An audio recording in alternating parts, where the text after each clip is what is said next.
pour moi, il y a 3 causes principales qui te permettent de préserver ta foi. La première des choses, fréquente les mosquées.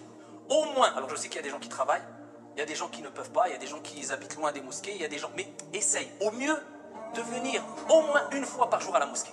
Et je peux vous dire que ça va sûrement changer votre vie si vous n'aviez pas l'habitude de venir une fois au moins par jour à la mosquée. Au moins une fois par jour. Tu travailles, salat al-isha à l'état, ou bien salat al-subh avant d'aller au travail, mais au moins une fois. Pourquoi? Parce que tu viens dans la maison de Dieu. Tu vas te ressourcer dans la maison de Dieu. Il y a des anges, al-malaïka, qui invoquent pour toi. C'est une recharge que tu fais. C'est une bonne piqûre de rappel. Et le prophète, alayhi salam, dans un hadith, rapporté par At-Tirmidhi, certains savants l'ont jugé faible, d'autres l'ont jugé hasan. Il dit...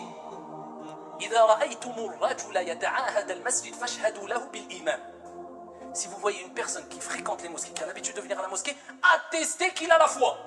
Et tu vas voir que ça peut changer ta vie d'un point de vue spirituel si tu fréquentes au moins une fois par jour. Et pour les sœurs, bien sûr c'est plus compliqué souvent pour elles, etc. Ce n'est pas obligatoire pour elles de venir, mais au moins on leur dit le Jumu'ah. Au moins que les sœurs viennent au moins au Jumu'ah, participer à la Jumu'ah, cette prière qui est pleine de barakat, de bénédictions, afin d'écouter un rappel. Si Allah a voulu qu'on ait un rappel par semaine, c'est qu'il sait que l'être humain a besoin d'au moins ça. Au moins un petit rappel, une piqûre de rappel dans la semaine. Parce que toute la semaine, on est noyé dans la recherche de l'argent, les projets, ce qui est noble. Les projets, construire, les responsabilités familiales, etc., etc. Il faut cette piqûre, il faut se déconnecter un peu. Au moins une fois par semaine. Deuxième des causes, c'est ad-du'a. Le prophète, alayhi salatu wassalam, il nous dit, la foi s'use, s'abîme dans le cœur comme s'abîme le vêtement. Demandez à Allah, fas'alullah an yujaddida al-iman fi qulubikum. Demandez à Allah de renouveler la foi dans vos cœurs. Ça c'est un des meilleurs remèdes. C'est simple. Tu dis Allahumma jaddid al-iman fi qalbi. Ou en français, oh Allah, renouvelle la foi dans mon cœur. Une fois par jour. Allez, prends ça comme une ordonnance. Minimum. Une fois par jour, tu demandes à Dieu de renouveler la foi dans ton cœur. C'est le prophète alayhi salam qui l'a dit. Allahumma jaddid al-iman fi qalbi. Et cela, on l'avait déjà cité dans des précédents sermons.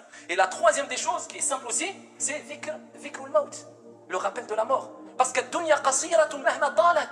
Même si tu vis 100 ans, 120 ans, wallahi, la vie, elle reste courte. Même si tu vis 140 ans, ça reste court. Si tu enlèves ta période de jeunesse, si tu enlèves le nombre d'heures que tu dors, si tu enlèves le nombre d'heures dans ta vie que tu as utilisé pour manger, si tu enlèves le nombre d'heures que tu as utilisé dans des loisirs, qu'est-ce qui t'a resté? Qu'est-ce qui te reste concrètement de ta vie? Donc, la vie est très courte, surtout qu'aujourd'hui le temps passe très vite.